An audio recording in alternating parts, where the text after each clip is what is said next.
मंगल भवन अमंगल हारी द्रवहु सुदशरथ अजिर बिहारी।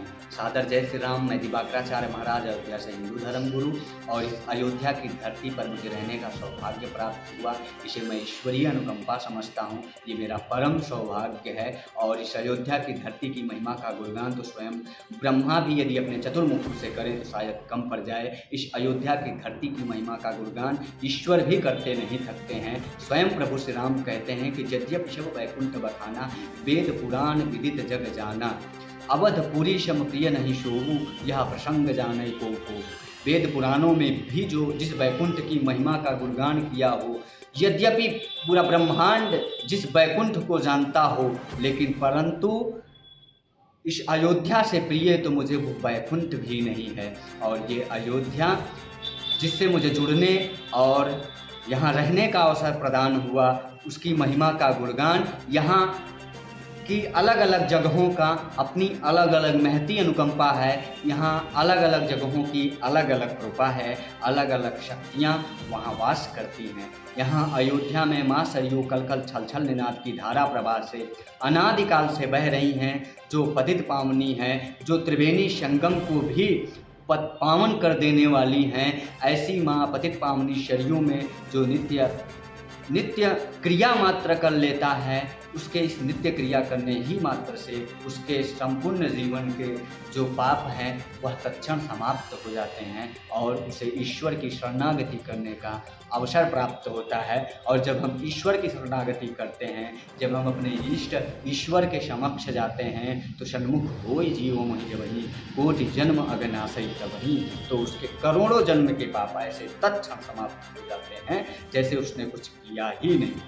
ये हमारे प्रभु श्री राम की महिमा है। और चमत्कार हमारे जीवन में बैठने से नहीं आता है, अपितु संघर्षों से आता है। जब प्रभु श्री राम 14 वर्ष के वनवास को निकले, तो वो मात्र राम नहीं बल्कि मर्यादा पुरुषोत्तम श्री राम हो गए, प्रभु श्री राम हो गए, और जन जन के श्री राम हो गए। राम यूनिवर्सल हो जाते हैं जब राम संघर्ष करते हैं। राम संघर्षों का नाम है, और जब हम आप संघर्ष करेंगे तब ही हमारे जीवन में परिवर्तन होगा। हमें संघर्ष करना चाहिए अपने जीवन में परिवर्तन के लिए, भक्ति के लिए, सद्मार्ग के लिए, आध्यात्म के लिए, धर्म के लिए, संस्कृति के लिए और राष्ट्र के लिए, अपने माता पिता के लिए, अपने गुरु के लिए, अपने इष्ट के लिए। और भक्ति का फल होता है वैराग्य, त्याग, समर्पण, और जिसका वस्तुतः आज हम भूल चुके हैं कि उसका वास्तविकता क्या है। हमको लगता है कि हम भौतिक सुखों की कामना के लिए हमें मंदिर में जाना चाहिए, भौतिक सुखों की कामना के लिए हमें अपने राष्ट्र से जुड़ना चाहिए, भौतिक सुखों की कामना के लिए हमें अपनी संस्कृति से जुड़ना चाहिए। अभी तो ऐसा नहीं है। हमें जुड़ना चाहिए अपनी स्वकल्याण के लिए, अपनी चेतना को जागृत करने के लिए, अपनी इंद्रियों को अपने वश में रखकर अपने ईश्वर की भक्ति करने के लिए।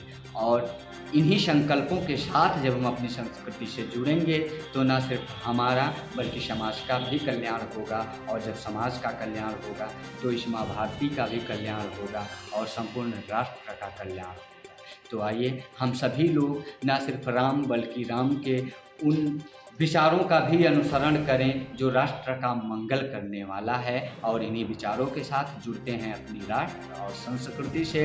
जब भी आप अयोध्या आएँ तो यहाँ अयोध्या में माँ सरयू में स्नान करें, प्रभु नागेश्वर नाथ का दर्शन करें। उसके बाद अयोध्या में जो अयोध्या के राजाधिराज हैं हनुमान जी महाराज, उनका दर्शन वंदन करके और आज्ञा लीजिए अयोध्या के दर्शन के लिए, और तब निकल पड़िए जो आज सतत संघर्षों से बन रहा राम जन्मभूमि मंदिर है, वहाँ दर्शन करिए। और उसके बाद यहाँ अयोध्या में अनेकों मंदिर हैं, जो 6000 मंदिरों से भी ज़्यादा मंदिर हैं, और उनका अपना अलग महत्व है, उसकी अलग अनुकंपा है, उसकी अलग महती कृपा है।